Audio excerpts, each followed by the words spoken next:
Pen और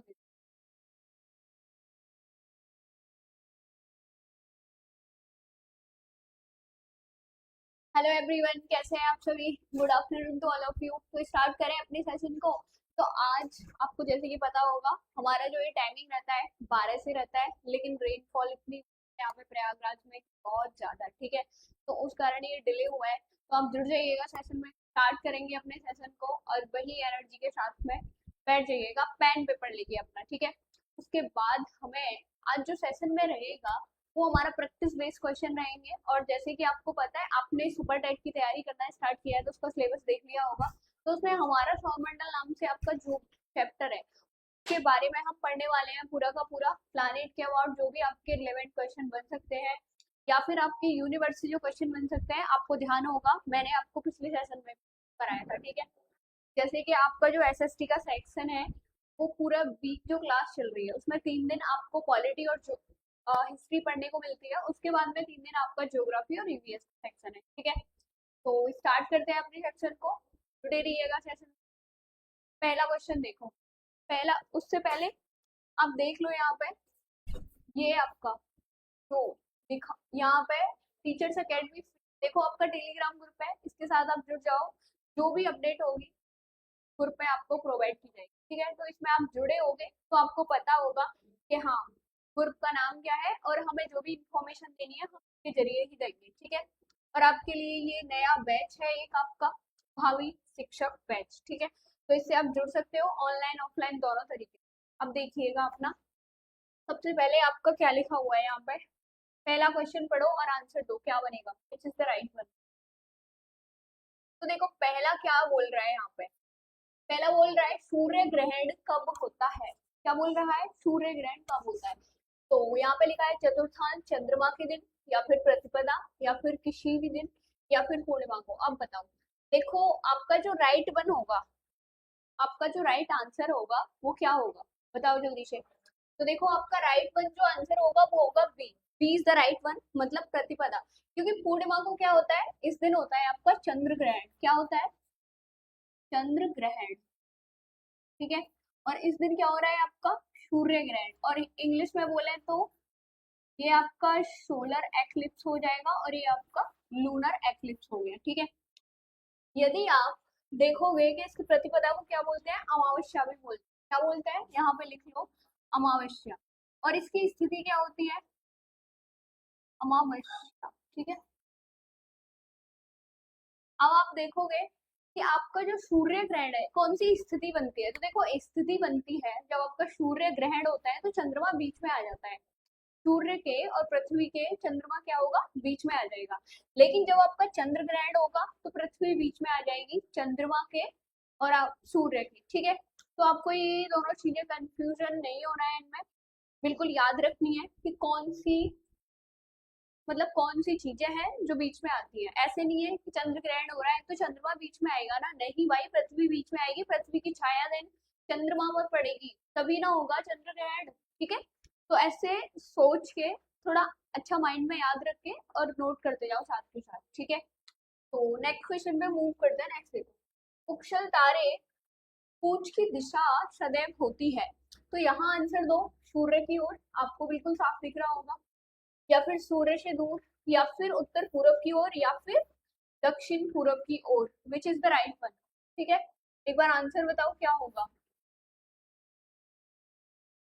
अब बताओ इसका आंसर क्या होगा। आंसर आना चाहिए साथ के साथ। तो देखो इसका आंसर क्या होगा, इसका राइट जो आंसर होगा वो होगा आपका सूर्य से दूर, बी। उछल तारे की पूंछ की दिशा सदैव होती है। अब आप सोचोगे कि हाँ सूर्य से दूर क्यों होती है, क्योंकि क्या होता है कि वो जब जल रहे होते हैं ना, पूंछ का मतलब है कि वो एक तरह से फायर लेके जो दिखता है हमें अपने हाथ में, तो उसकी वो पूंछ होती है। तो वो जब हमें दिखती है तो सूर्य से दूर होती है। आया समझ, क्या होती है, सूर्य से दूर होगी, सूर्य के ओर नहीं होगी, क्योंकि सूर्य के पास आते आते वो क्या होता है, सूर्य से दूर चले जाते हैं, ठीक है। सूर्य के जैसे ही लगता है ना कि हाँ नजदीक आ रहे हैं, थोड़े थोड़े नजदीक आ रहे हैं, तो क्या होगा उनका, उनकी दिशा स्वयं क्या हो जाती है, सूर्य से दूर हो जाती है। तो राइट आंसर आपको क्या होगा, B is the right one. जैसे कि आपको पता होगा, जैसे आपके एस्टेरॉइड होते हैं, ठीक है। एस्टेरॉइड जो होते हैं, और जो मैंने बताया था कि आपका मंगल ग्रह और बृहस्पति इन दोनों के बीच में पाए जाते हैं जो एस्टेरॉइड बेल्ट होती है हमारी, ठीक है। एस्टेरॉइड जो आपकी बेल्ट होती है, ठीक है।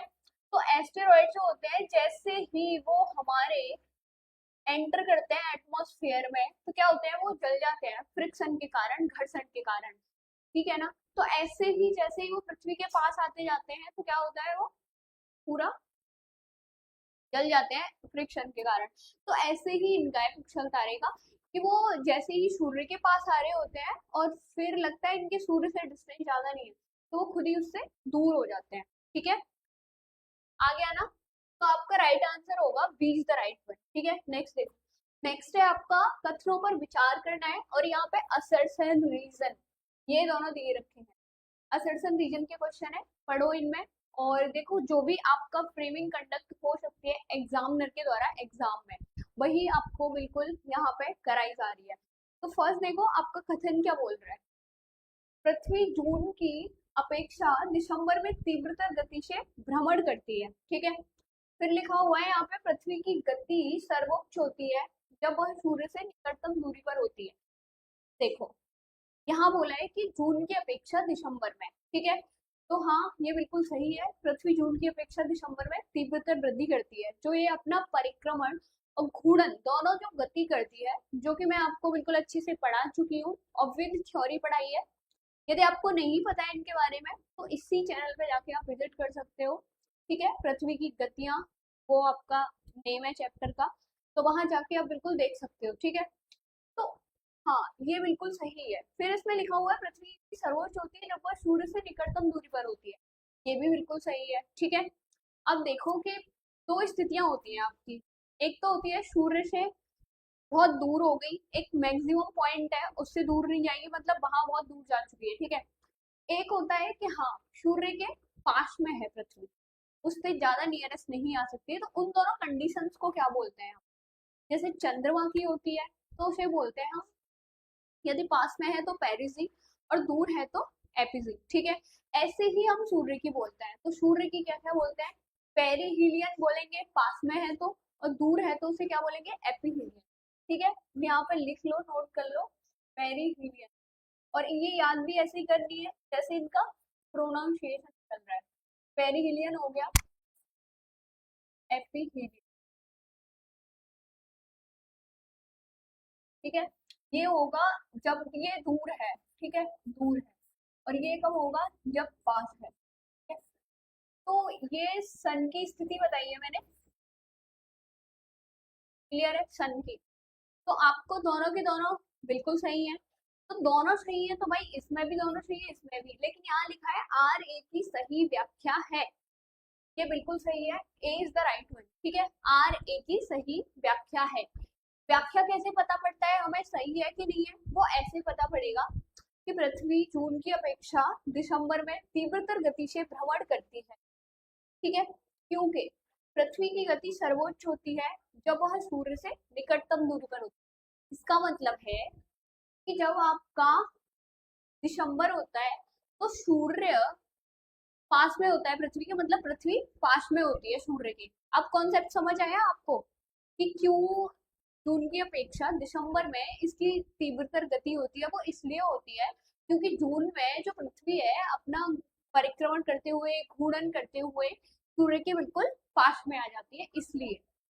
अब आप ही बताओ, जो भी आपके प्लानेट है, जो भी आपके ग्रह है जो सूर्य के पास में है, वो जल्दी अपना एक राउंड पूरा करते हैं ना, करते हैं ना। जैसे हमारी पृथ्वी 365 से 366 दिन में एक चक्कर पूरा करती है, ठीक है। ये 3 लिखा हुआ है। लेकिन जो बुध है जो सबसे पास में है सूर्य के, वो कितने दिन में कर लेता है, 87 डेज में। आए समझ, 87 डेज में अपना पूरा कर लेता है। तो भाई आपको मतलब थोड़ा समझना पड़ेगा, ऐसे नहीं कि आप फ्लोट कर रहे हो और आप सब कुछ सीख जाओगे। आपको एक तरह से बोलते हैं ना कि हाँ फोकस्ड होके बैठना पड़ेगा, ठीक है, तभी आप ऐसे क्वेश्चन सॉल्व कर पाओगे। फिर तो आपको कंफ्यूजन हो जाएगी, सही है गलत है, व्याख्या कर रहा है कि नहीं कर रहा है, तो वो वाली कंफ्यूजन आपको ना हो, इसलिए, ठीक है। फोकस्ड होके बैठो। सूर्य की ऊर्जा उत्पन्न होती है। अब बताओ क्या होगा, नाभिकीय विखंडन के द्वारा, आयतन के द्वारा, नाभिकीय संलयन के द्वारा, या फिर ऑक्सीकरण के द्वारा। विच is the right one? Answer बताओ एक बार जल्दी से, आंसर करो इसका। नाभिकीय विखंडन के द्वारा, या फिर आयतन, या फिर नाभिकीय संलयन, या फिर ऑक्सीकरण, क्या होगा राइट वन? तो देखो यहाँ पूछा है सूर्य की ऊर्जा किससे उत्पन्न होती है, तो नाभिकीय विखंडन नहीं, आयतन कोई मतलब नहीं है, नाभिकीय संलयन इज द राइट वन। क्योंकि आपको पता है दो प्रोसेस के बारे में, नाभिकीय विखंडन हो गई और नाभिकीय संलयन हो गई। ठीक है, देखो नाभिकीय विखंडन का मतलब है कि हाँ बहुत बड़ा विस्फोट हो रहा है, ठीक है ना, तो उसे हम नाभिकीय विखंडन कह रहे हैं। लेकिन संलयन का मतलब है कि हाँ चीजें आपस में क्या हो रही है, मतलब एनर्जी की चीजें हैं वो आपस में जुड़ रही है, तो इनसे क्या मतलब निकलेगा आपका, नाभिकीय संलयन। ठीक है, और सूर्य की ऊर्जा किससे उत्पन्न हो रही है, नाभिकीय संलयन के बाद। आपको देखना है कि जो इसमें पाई कौन सी गैस जाती है सबसे ज्यादा, क्योंकि हम प्लैनेट्स के बारे में भी पढ़ते हैं कि कौन सी गैस सबसे ज्यादा पाई आ रही है, इसलिए वो कलर का वो शेप दिखता है ऐसे कलर का ही। तो यहाँ पे आप देखोगे जो सूर्य है उसका पार्ट किससे बना हुआ है, तो आपकी हाइड्रोजन होगी, ठीक है, हाइड्रोजन एंड आपकी हीलियम।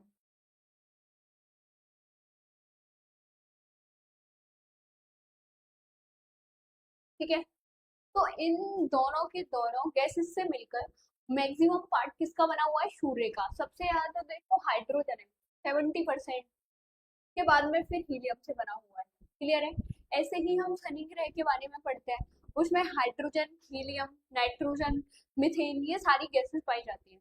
उसके डिपेंड भी एक क्वेश्चन है, आगे हम सॉल्व करेंगे, अभी आप आंसर देते जाइए साथ के साथ में। ठीक है, थोड़ा इंगेज रहो सेशन में, इंगेज रहोगे तो हाँ लगेगा कि हाँ आप पढ़ रहे हो अच्छे से। ऐसा नहीं है कि बस लाइब्रेरी में बैठे हो आराम से ऐसे हाथ रख के बस चल रहा है। ठीक है, तो वो वाला नहीं होना चाहिए, या फिर घर में बैठे हो तो आप ऐसे मोबाइल रख रखा है और आप बस करे जा रहे हो बॉल से अपने दीवार से कमर लगा के, वो वाला नहीं करना है, नहीं तो क्वेश्चन सॉल्व एग्जाम में नहीं होंगे। यहाँ लगेगा कि हाँ इजी है कर देंगे कोई दिक्कत नहीं है ना।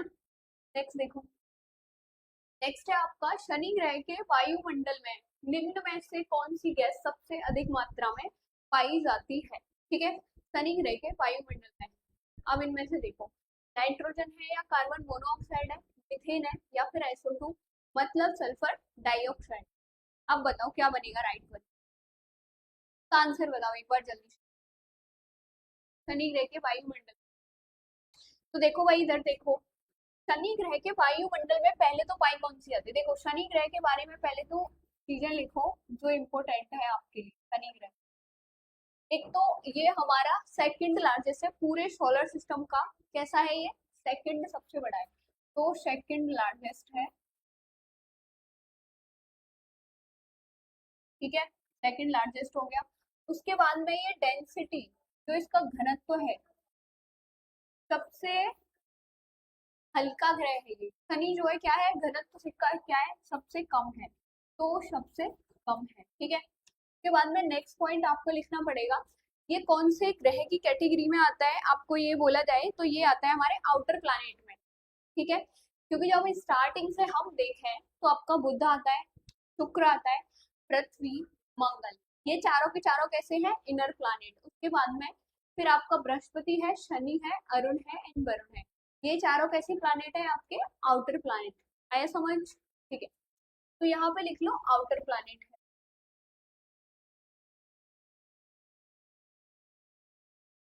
क्लियर हुआ, आउटर प्लानिट। और आपको क्या देखना है, इसमें कौन कौन सी गैसेस पाई जाती है, तो भाई देखो गैसेस इसमें हाइड्रोजन सबसे ज्यादा पाई जाती है।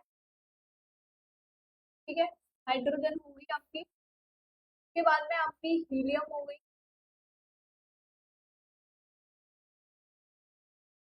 हीलियम है, उसके बाद आपकी नाइट्रोजन हो गई। ठीक है, नाइट्रोजन हो गई, और कौन सी हो जाएगी आपकी, मिथेन। तो ये चारों गैस इसमें पाई जाती है, बाकी सबसे मैक्सिमम जो पाई जाती है आपकी हाइड्रोजन एंड हीलियम है। ठीक है, आई समझ, आपकी दो ऐसी गैसेस हैं जो सबसे ज्यादा पाई जाती है, और बाकी जो नाइट्रोजन है और जो आपकी मीथेन है वो कम मात्रा में पाई जाती है।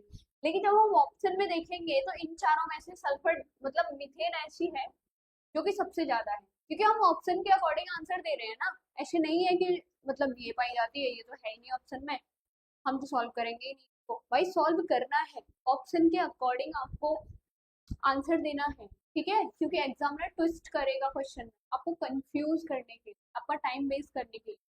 तो आपको तैयार होके जाना है एग्जाम हॉल में, और फिर ऐसा नहीं कि अब देखो ऊपर नहीं देखना है, काउंटिंग नहीं करनी है ऊपर बैठ के, ठीक है। तो आपका राइट वन क्या होगा, सी इज द राइट वन, मतलब methane is the right one. आया समझ? अब बताओ यहाँ पे राइट आंसर क्या बनेगा आपका, मिथेन। आप सोच रहे होंगे कि नाइट्रोजन भी तो इसमें, नाइट्रोजन भाई वो मिथेन से कम पाई जाती है, मिथेन यहाँ ज्यादा है। यहाँ लिखा है वायुमंडल में कौन सी गैस सबसे निम्न में से, लिखा है ना, लिखा है ना निम्न में से, इसका मतलब है ऑप्शन के अकॉर्डिंग, ठीक है। हुआ क्लियर? नेक्स्ट वर्ड जाए, देखो नेक्स्ट आंसर दो इसका जल्दी से। आंसर आपका लिस्ट वन दे रखी है प्लानिट, और लिस्ट टू दे रखी है कलर। अब इनमें से बताओ विच इज द राइट वन। अब जल्दी से बताओ क्या होगा। तो देखो लिस्ट वन में आपके प्लानिट जो दे रखे हैं उसमें इनका दे रखा है नाम दे रखे हैं सैटेलाइट प्लानिट के, ठीक है। और यहाँ कलर दे रखा है कैसे ये दिखते हैं, आपने भी देखा होगा। देखो मंगल जो है वो हमारा रेड प्लानिट है, क्योंकि वहां पे आयरन ऑक्साइड सबसे ज्यादा पाई जाती है, इसलिए वो कैसा है, रेड। दैट मीन के ए का टू से मैच हो रहा है, ए का टू, देखो एक ही बनेगा आपका, 2 3 4 1 इज द राइट वन, ठीक है। अब देख लेते हैं पर यूरेनस वो आपका 3 से होगा क्योंकि ये ग्रीन दिखता है। शुक्र कैसा दिखता है आपका, सबसे चमकदार। आपके पता होगा कि जो सबसे गर्म प्लानिट है, सबसे हॉटेस्ट है, वो भी आपका शुक्र है, और सबसे जो चमकदार है, चमकीला है, वो भी शुक्र है। सांझ का तारा, भोर का तारा, वो सब हम इसको कहते हैं वीनस को, मतलब शुक्र को। और पृथ्वी कैसा दिखता है वो तो सबको पता है, नीला दिखता है। तो डी का वन होगा, डी का वन तो सही। आ गया समझ? क्लियर है ना? तो आपका राइट वन क्या हुआ, ए इज द राइट वन, ठीक है। कोई कंफ्यूजन? आपको पता होगा पृथ्वी क्यों नीली दिखती है, क्योंकि यहाँ पे हम देख रहे हैं तो 1/3 पार्ट क्या है हमारा, पानी है, ठीक है। तो पानी अधिकता होने के कारण कैसा दिखता है, ये ब्लू कलर की दिखती है, इसलिए इसे ब्लू प्लैनेट बोला जाता है। नेक्स्ट देखो आपका 7 क्वेश्चन नंबर है, और क्या बोल रहा है एक बार देखो, पढ़ो अच्छे से और फिर आंसर करो। फर्स्ट है आपका, निम्न ग्रहों में से कौन सा ग्रह सूर्य के चारों ओर पूरब से पश्चिम की तरफ घड़ी की सुई के अनुकूल घूमता है, मतलब क्लॉकवाइज घूम रहा है, ठीक है। अब यहाँ पे क्लॉकवाइज का मतलब आपको समझ आ गया होगा कि जो प्लानिट पूरब से पश्चिम घूमेंगे वो क्लॉकवाइज घूमेंगे, ठीक है। हाँ लिख लो क्लॉकवाइज, ठीक है। और एंटी क्लॉकवाइज होगा, एंटी क्लॉकवाइज कब होता, तब आप यहाँ पे लिख दो कि वेस्ट टू ईस्ट, मतलब पश्चिम से पूरब, वेस्ट टू ईस्ट। तो आपको क्या हो जाएगा, एंटी क्लॉकवाइज हो जाएगा, ठीक है। हुआ क्लियर?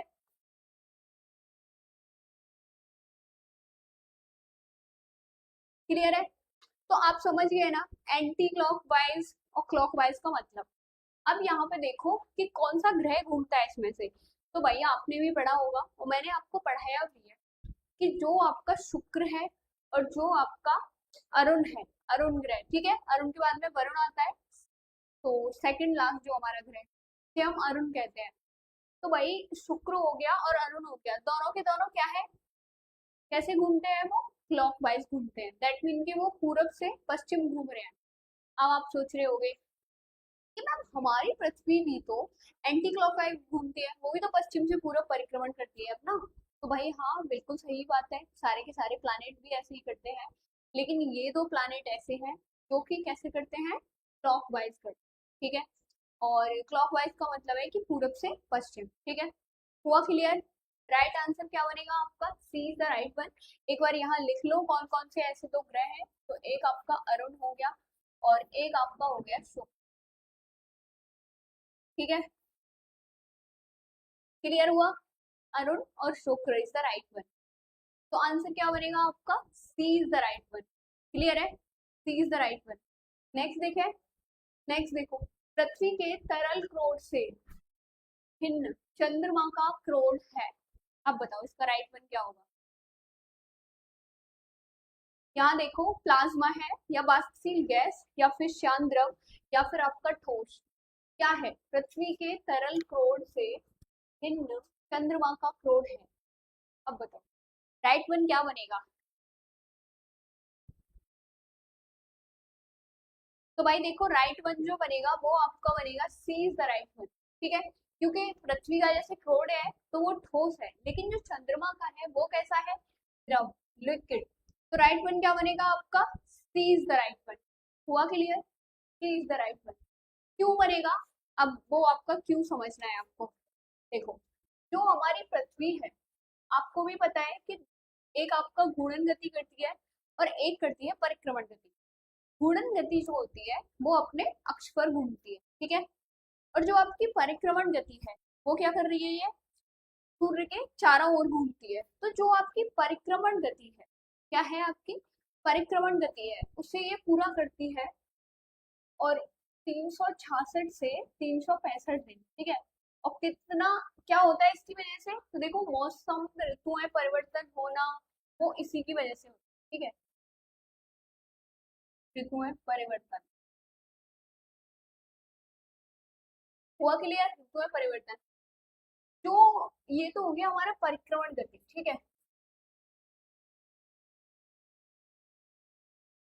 परिक्रमण गति, लेकिन जो हमारा घूर्णन गति होती है,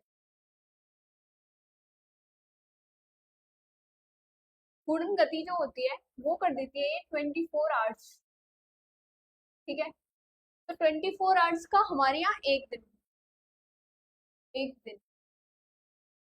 तो अलग अलग है इसका टाइम पीरियड, लेकिन जो चंद्रमा का है, जैसे एक चंद्रमा का है कि अपने अक्ष पर घूम रहा है, ठीक है। और एक है कि पृथ्वी के चारों ओर घूम रहा है। तो जैसे इसकी दो गति है, दो टाइप की हो गई ना, तो क्या करता है चंद्रमा? 27.8 या 9 होता है, उतने दिन में ये दोनों की दोनों गति पूरी कर लेता है। तो आप समझ रहे हो यहाँ घूर्णन और परिक्रमण में कितना बड़ा डिफरेंस हो गया।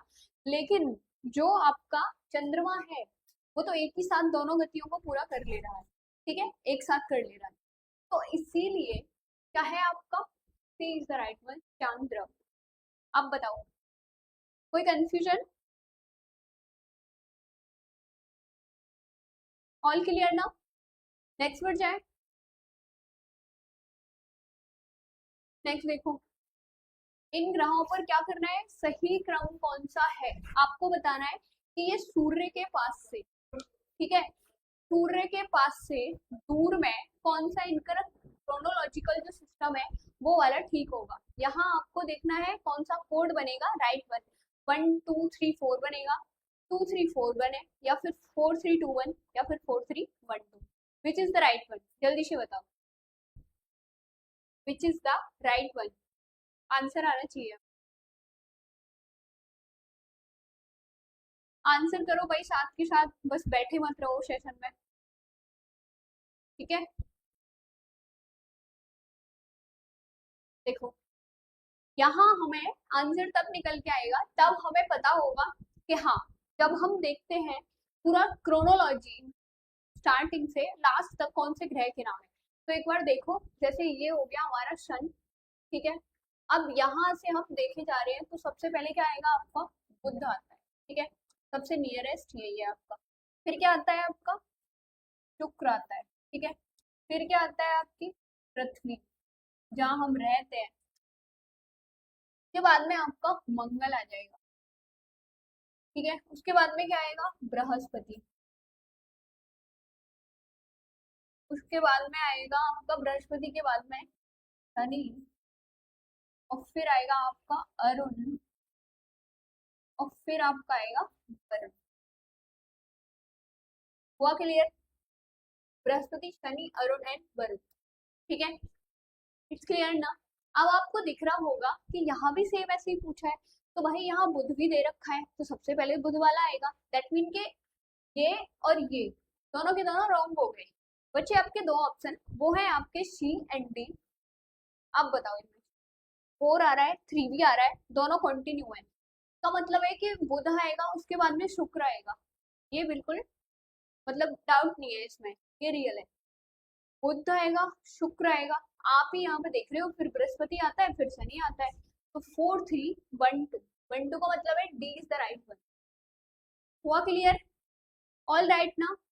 एक बार जल्दी से कमेंट करके बताओ कि सब ठीक चल रहा है। जल्दी से कमेंट करो एक बार कि सब ठीक है, ऑल गुड। देखो यहाँ पे देखो, बुध आ रहा है, यहाँ पे आपको दिख ही रहा होगा। सबसे पहले क्या आ रहा है आपका? बुध आ रहा है, ये रहा। फिर आपका क्या आ रहा है? शुक्र आ रहा है, फिर बृहस्पति है, फिर आपका शनि है। अब बताओ, हुआ क्लियर? ऑल गुड ना? नेक्स्ट बढ़ जाए। आपको सारी क्रोनोलॉजी भी पता होनी चाहिए, ठीक है? एग्जाम में आप ऊपर नीचे ना देखो, कॉपी की तरफ देखो, बिल्कुल अपना पेन लेके उसको टिक करो। ठीक है, क्लियर हुआ? नेक्स्ट बढ़ जाते हैं। नेक्स्ट देखो, नेक्स्ट है आपका, हमारे सौर मंडल में सबसे चमकदार ग्रह कौन सा है? अब बताओ, इसमें राइट वन कौन सा होगा? चमकदार, अभी मैंने आपको सॉल्व कराया है, सबसे चमकदार ग्रह कौन सा है।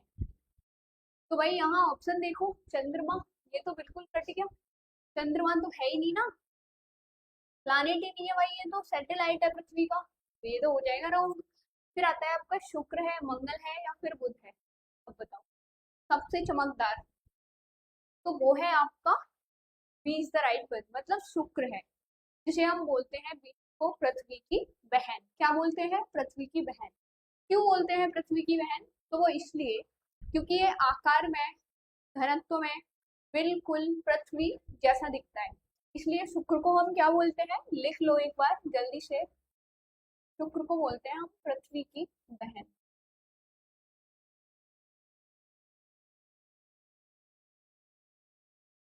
ठीक है, पृथ्वी की बहन बोलते हैं। उसके बाद इसको क्या बोलते हैं? भोर का तारा।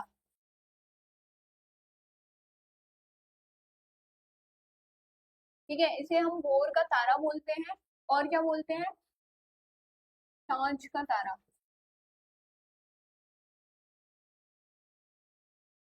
क्योंकि ऐसे दिखता है, ये भोर में भी दिखेगा और सांझ को भी दिखेगा।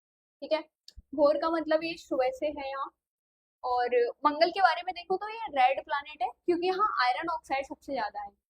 हमने बताया था कि जो शुक्र है वो बुध के तुरंत बाद आता है। बुध कैसा है आपका? सबसे क्लोजेस्ट है, सबसे नियरेस्ट है सूर्य के, तो ये सबसे हॉटेस्ट भी। क्या लिखोगे यहाँ पे? यहाँ पे लिख लो, सबसे गर्म ग्रह है ये।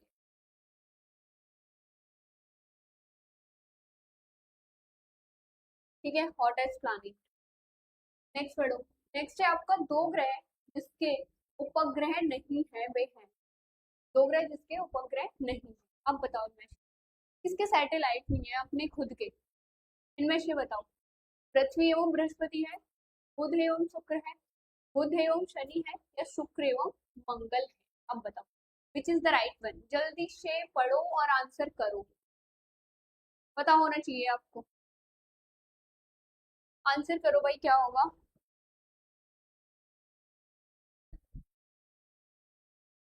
आंसर आना चाहिए साथ में। तो देखो, पृथ्वी का आपको पता है कि जो मून है वो किसका है, मतलब जो चंद्रमा है हमारा, क्या है वो? पृथ्वी का है।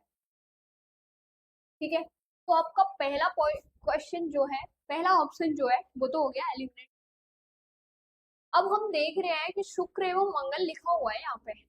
मंगल के तो आपको पता होगा, फोमोस एंड डीवोस, है ना?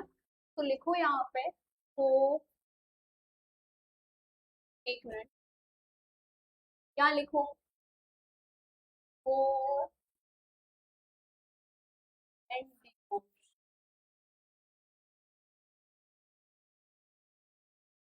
डीवोस। ठीक है, तो भाई आपके दोनों के दोनों किसके हैं ये? मंगल के, तो ये भी गलत हो गया आपका। अब आप देख रहे हो बुध का भी कोई नहीं है, लेकिन शनि के तो बहुत प्लानिट है, सबसे ज्यादा शनि के ही इस टाइम पे, ठीक है। तो आपका राइट वन होगा बुध एंड शुक्र, ठीक है। B is the right one. हुआ क्लियर? आपको याद रखना है कि आपका बुध हो गया और शुक्र हो गया, ये दो ऐसे हमारे सौर मंडल के प्लानिट है जिनका कि कोई अपना मून नहीं है, कोई अपना उपग्रह नहीं है। हुआ क्लियर? बताओ जल्दी से, हुआ क्लियर?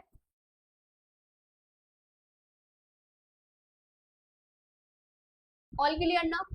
बढ़ जाए नेक्स्ट। तो देखो, बुध और शुक्र के बारे में याद रखना है कि इनका कोई मून नहीं है, कोई उपग्रह नहीं है, लेकिन आपको याद रखना है शुक्र और अरुण के बारे में कि ये दो प्लैनेट ऐसे हैं जो कि परिक्रमा कैसे करते हैं, क्लॉकवाइज। सब कैसे कर रहे हैं, और एंटी क्लॉकवाइज। मतलब ये दोनों के दोनों करते हैं। शुक्र और अरुण की बात की जाए, वो करते हैं आपके पूरब से पश्चिम, बाकी सब करते हैं पश्चिम से पूरब। नोट करते जाना, कंफ्यूज हो जाओगे। यहाँ देखो, निम्न ग्रह में किसको सुबह का तारा या फिर संध्या का तारा भी कहा, ठीक है। अब बताओ, अभी आपको बिल्कुल लिख के बताया मैंने, अब तो आंसर तुरंत आना चाहिए ना। आंसर करो भाई साथ के साथ, तभी ना थोड़ा इंटरेक्शन हो पाएगा। आप क्या कर रहे हो मतलब,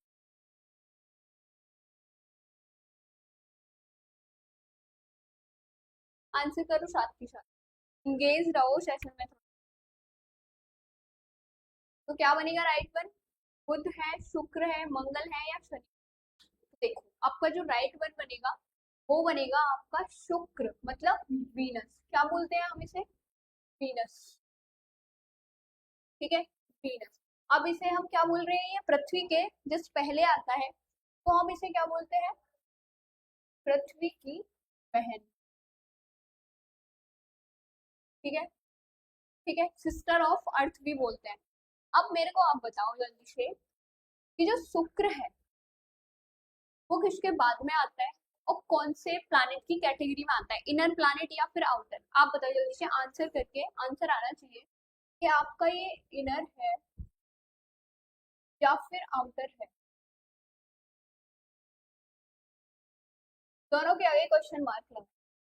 अब बताओ, पृथ्वी की बहन तो इसे बोला ही जाता है क्योंकि ये साइड से, और इसका आयतन भी कैसा है, सेम पृथ्वी के जैसा, ठीक है, पृथ्वी के पास ही स्थित है।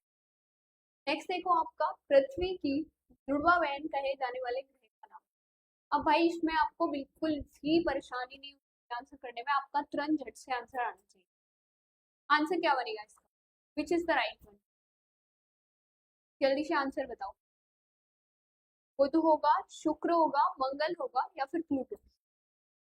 देखो, आपको पता होना चाहिए कि जो आपका डी ऑप्शन लिखा हुआ है ना, प्लूटो, ये तो ग्रह की कैटेगरी में है ही नहीं, ये तो उपग्रह में डाल दिया गया है ना, क्योंकि इसकी कोई डेफिनेट ऑर्बिट ही नहीं थी। एक जो ग्रह होता है, एक जो प्लैनेट होता है, उसकी डेफिनेशन होती है कि ऐसा, मतलब ऐसा एक आकाशीय पिंड जो कि एक अपनी डेफिनेट ऑर्बिट में, निश्चित कक्षा में सूर्य के चारों ओर क्या कर रहा है, परिक्रमण कर रहा है। लेकिन ये क्या कर रहा था कि आज इस कक्षा में है, कल उस कक्षा में है, मतलब ऑर्बिट इसकी डेफिनेट नहीं, ठीक है। तो ये क्या है फिलहाल, उपग्रह की कैटेगरी में। अब बताओ क्या होगा? तो इसमें बोला है पृथ्वी की जुड़वा बहन, वो होगा आपका V is the right one, ठीक है। शुक्र लिखा हुआ है यहाँ पे, शुक्र, वीनस। क्लियर हुआ?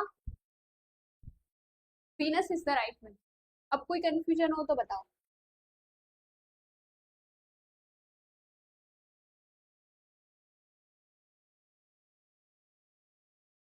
वही साथ के साथ बताते चलो, कोई कंफ्यूजन हो रही हो आपको, और पहले तो कमेंट करके बताओ कि ऑल गुड ना,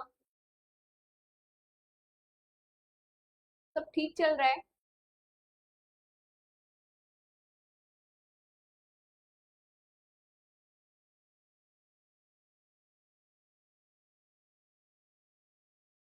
बताओ जल्दी से आंसर करके, नेक्स्ट बढ़ जाए।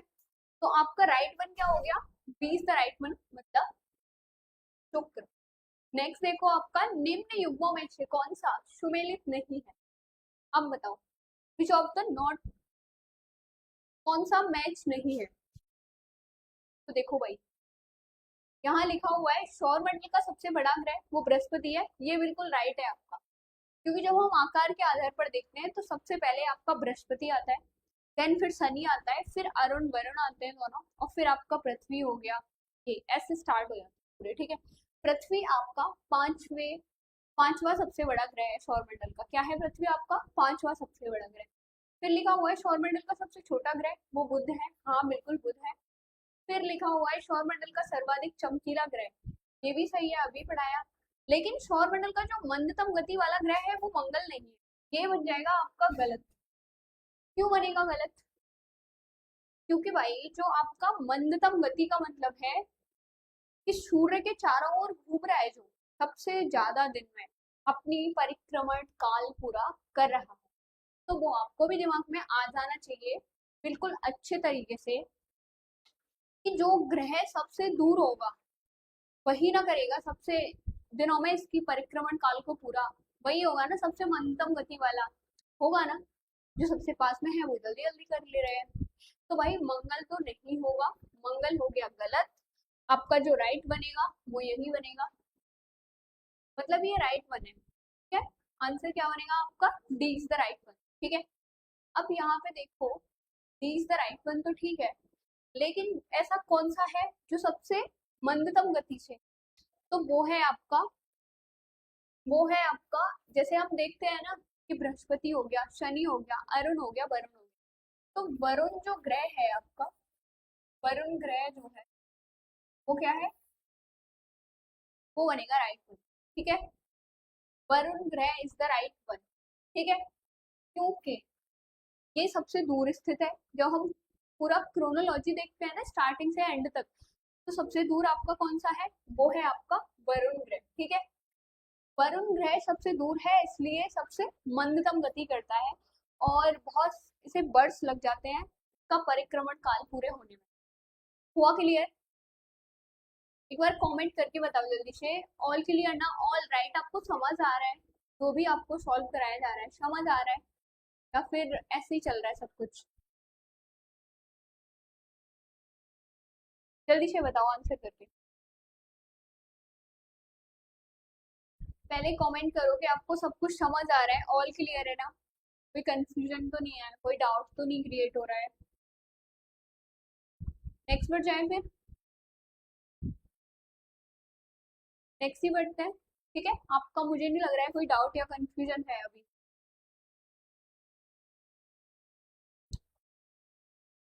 ठीक है। देखो नेक्स्ट बढ़ जाते हैं, नेक्स्ट देखो, नेक्स्ट है आपका सूर्य के निकटतम ग्रह, कौन सा है निकटतम। अब ये हमको हायरार्की पता है, अभी आपको बार बार बता भी दिया है, तो क्या होगा, हायरार्की आपको बताती जा रही हूँ मैं साथ के साथ, तो भाई कौन सा होगा, A is the right one, Budh, Budh is the right one. क्यों होगा बुध? क्योंकि जब हम पढ़ते हैं हमारे स्टार्टिंग से एंड तक, तो सबसे पहले हमारा क्या आता है, यही आता है ना बुध। याद करो एक बार, फिंगर टिप्स पे याद करते हैं। सबसे पहले कौन सा आएगा आपका, बुध आएगा। फिर कौन सा आएगा, शुक्र, पृथ्वी, मंगल। चार हो गए। चारों के चारों जो अभी हमने काउंट करे, ये कैसे है हमारे प्लानिट, ये है हमारे इनर प्लानिट, ठीक है। उसके बाद में इनर प्लानिट यहाँ खत्म होते हैं, जैसे कि मंगल है सबसे लास्ट, और जो आपका आउटर प्लानिट स्टार्ट होते हैं जैसे कि बृहस्पति है आपका सबसे पहले नंबर पर, तो उनके बीच में जो बेल्ट है उसे हम क्या बोलते हैं, एस्टेरॉइड बेल्ट, वहां क्षुद्र ग्रह आपके पाए जाते हैं, ठीक है। फिर आपका कौन सा आता है, बृहस्पति, आउटर की बात हो रही है, फिर शनि, फिर अरुण एंड वरुण। सबसे क्लोजेस्ट कौन सा होगा फिर आपका, ए इज द राइट वन, ठीक है। ए इज द राइट वन मतलब बुध। नेक्स्ट चलो, सौर परिवार का सबसे छोटा ग्रह कौन सा है, आप बताओ। तो भाई मैं बार बार बता रही हूँ, ये तो उपग्रह की कैटेगरी में है, तो इसे काउंट मत करना, 8 ग्रह हैं आपके टोटल बस सौर मंडल में, ठीक है। सबसे छोटा पूछा ना, तो बुध आएगा, ठीक है। का आकार सबसे छोटा है, सबसे स्मॉलेस्ट प्लैनेट है ये हमारे सौरमंडल का पूरे का, ठीक है। अब देखो, जैसे कि हम आकार के आधार पर देखते हैं, तो सबसे बड़ा कौन सा है, बृहस्पति। कौन सा है, बृहस्पति। फिर कौन सा आएगा आपका, शनि। फिर आपका क्या आएगा, अरुण। और फिर क्या आएगा आपका, वरुण। ठीक है, अरुण एंड वरुण। फिर क्या आएगा आपका, अरुण वरुण के बाद में क्या आएगा आपका, तो उसके बाद में आपका आएगा पृथ्वी। फिर आएगा आपका मंगल। और फिर आएगी आपकी शुक्र। और फिर आएगा आपका बुध। ठीक है, एक बार इसको पूरा रफ करते हैं और फिर हम अच्छे से टिप्स पे याद करते हैं। ठीक है, अब देखो, अब याद करो मेरे साथ जल्दी जल्दी। सबसे पहले क्या आएगा आपका, बृहस्पति, शनि, अरुण, वरुण, पृथ्वी, मंगल, शुक्र एंड बुध। हुआ क्लियर? ठीक है ना। नेक्स्ट वर्ड जाए, आंसर करते चलो, पहले तो साथ के साथ आप आंसर बताते चलो कि हाँ आपको समझ भी आ रहा है या फिर ऐसे ही चल रहा है, आपको कुछ समझ आ रहा है। पहले थम्स अप करो कमेंट बॉक्स में, पहले थम करो और मेरे को बताओ कि हाँ आप समझ पा रहे हो सेशन को। इंगेजिंग सेशन बन पा रहा है कि नहीं बन पा रहा है? भाई जब आप इंटरेक्शन नहीं करोगे तो इंगेजिंग कैसे बन पाएगा, है ना ये बात।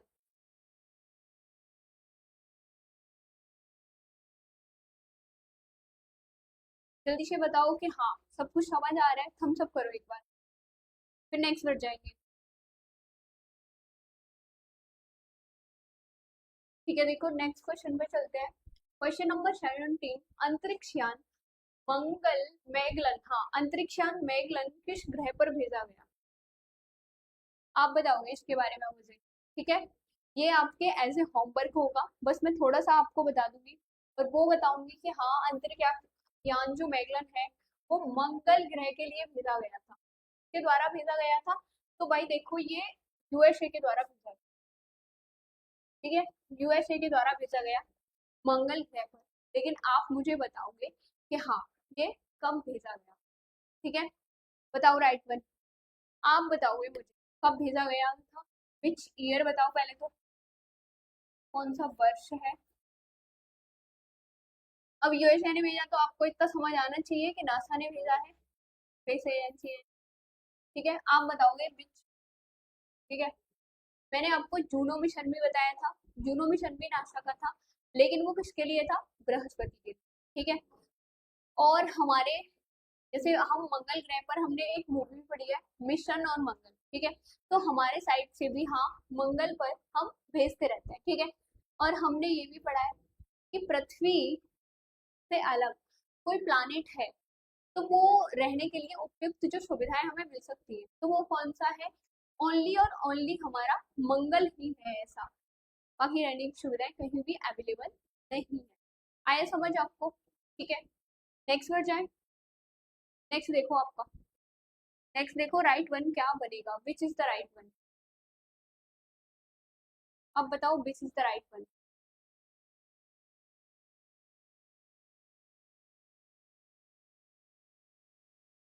आंसर क्या बनेगा, आप कमेंट करके बताओगे, शायद ये स्क्रीन मेरे साइड से ही हो रही है या आपके साइड में प्रॉब्लम आ रही है, सब ठीक चल रहा है या कोई प्रॉब्लम है।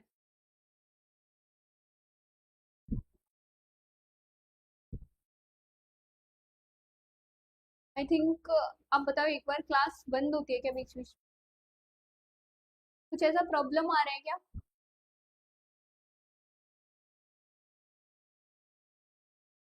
देखो नेक्स्ट है आपका 18 क्वेश्चन, पृथ्वी की परिक्रमण धुरी, ध्रुवीय धुरी सदा झुकी होती है, कितनी झुकी है भाई, कितनी बेंड है। तो दीर्घवृत्तीय धुरी से 23 डिग्री पर, दीर्घवृत्तीय धुरी से 23.1 डिग्री पर, या फिर दीर्घवृत्तीय धुरी से 24.5 डिग्री, या फिर 23 डिग्री और 30 मिनट। आप बताओ राइट वन क्या बनेगा, आंसर देखो आना चाहिए साथ के साथ, क्या बनेगा राइट वन, आंसर दोगे आप, आंसर क्या बनेगा। तो देखो वो आपको भी पता होगा, इसमें कोई रॉकेट साइंस नहीं है, this is the right one, क्योंकि हमने बार बार पढ़ा है कि पृथ्वी अपने अक्ष पर 23.5 डिग्री झुकी हुई है। ठीक है, झुकी हुई है इसलिए इसकी जो शेप है वो बिल्कुल गोल नहीं है, वो जियोइड है, ये अक्षों पर जो इसके पोलर एरिया है, जो इसके ध्रुव है, उन पर क्या है, ये तपती है, इसलिए इसकी शेप कैसी है पृथ्वी की। जब हम शेप के बारे में बात करते हैं तो भाई वो जियोइड है, वो आप जिसे बोलते हैं, ठीक है। ना आपकी इलिप्टिकल है, ना आपकी बिल्कुल ऐसी है कि हाँ गोल हो स्फेयर की तरह, ऐसा कुछ भी नहीं है, ठीक है। ना आपका कोई सर्कल है, ठीक है। तो राइट वन क्या बनेगा आपका, D is the right one, ठीक है। तभी ये इतनी झुकी हुई है, 23.5 डिग्री, 23.5 डिग्री, ठीक है। तो इतनी झुकी हुई है, एक बार सही से देखो, कितनी झुकी हुई है, 23.5 डिग्री, इतना झुकी हुई है। तभी ये क्या करती है, इतना झुकी हुई है तभी 66.5 डिग्री का ये क्या बनाती है, एंगल बनाती है, ठीक है। एंगल क्लियर है, ऑल राइट ना, ठीक है। तो आपका डी जो है आंसर बनेगा, बिल्कुल राइट आंसर जो है, ठीक है। नेक्स्ट वर्ड जाते हैं, नेक्स्ट देखो। नेक्स्ट है आपका असर्शन रीजन का क्वेश्चन है, और निम्न कथनों पर विचार कीजिए और उत्तर नीचे हुए दिए फूटों की सहायता से आपको देना है। आप बताओ, अब ऑप्शन तो बिल्कुल फ्रेमिंग वही है जो पहले थी, अब बताओ क्या होगा। जो आपके असर्शन रीजन वाले क्वेश्चंस होते हैं उनमें यही होता है कि ए आर दोनों सही है, ए आर की सही व्याख्या है, पहला ये होता है ऑप्शन। दूसरा होता है कि ए आर दोनों सही है लेकिन ए आर की सही व्याख्या नहीं कर रहा है। तीसरा होता है ए सही है किंतु आर गलत है, और ए गलत है किंतु आर सही है। यदि आपको लग रहा है कि दोनों के दोनों सही, तो भाई इन ऑप्शन को देखो ही मत, आप बिल्कुल चलते चलते रॉन्ग कर दो ऐसे करके, ठीक है। यदि आपको लग रहा है कि दोनों में से एक तो गलत है, ठीक है, एक तो गलत है, तो आप क्या करोगे, इनको देखो ही नहीं, दोनों को नहीं देखोगे ना, इनको सही करोगे, आए समझ, ठीक है। तो आपका राइट वन क्या बनेगा, राइट वन क्या बनेगा, पृथ्वी पर से चंद्रमा के पृष्ठ का केवल एक फलक ही दिखता है, दिखाई देता है, ठीक है। अपने अक्ष पर चंद्रमा के घूर्णन का काल उसके पृथ्वी के चारों ओर घूमने के काल के बराबर होता है, तो भाई बिल्कुल सही है, दोनों के दोनों सही है। चंद्रमा के पृष्ठ का केवल एक फलक ही दिखाई देता है, क्यों दिखाई दे रहा है, क्योंकि पृथ्वी मतलब जो चंद्रमा है अपने अक्ष पर चंद्रमा के घूर्णन का काल एवं पृथ्वी के चारों ओर घूमने का काल क्या रहता है, इक्वल रहता है। राइट आंसर आपका होगा ए। पता पड़ गया, पहले भी मैं बता चुकी हूँ कि पृथ्वी का जैसे अलग अलग होता है घूर्णन काल, परिक्रमण काल, लेकिन चंद्रमा का सेम रहता है, ठीक है। लास्ट क्वेश्चन है आज का, निम्न में से कौन सा ग्रह सबसे कम समय में सूर्य का चक्कर लगाता है, तो जो सबसे पास में होगा वो सबसे कम में लगाएगा, तो इसमें सोचने वाली बात ही नहीं है, B is the right one, ठीक है। बुध मतलब Mercury planet is the right one, ठीक है, क्लियर है ना। तो आज के सारे क्वेश्चन आपके कंप्लीट हो चुके हैं, फिर से हम नेक्स्ट सेशन में मिलेंगे, और बी ऑन टाइम प्लीज, मैं भी टाइम से आऊंगी, बारिश हो रही थी इसलिए थोड़ा बहुत ज़्यादा डिले हो गया सेशन। तो मिलते हैं नेक्स्ट सेशन में और करेंगे आपके क्वेश्चन सॉल्व जो आपके एग्जाम से रिलेटेड है, आपके एग्जाम्स में आने वाले, ठीक है, क्लियर है। तो मिलते हैं नेक्स्ट सेशन में, and thank you to all, bye bye to all, to बहुत मिलते हैं नेक्स्ट सेशन।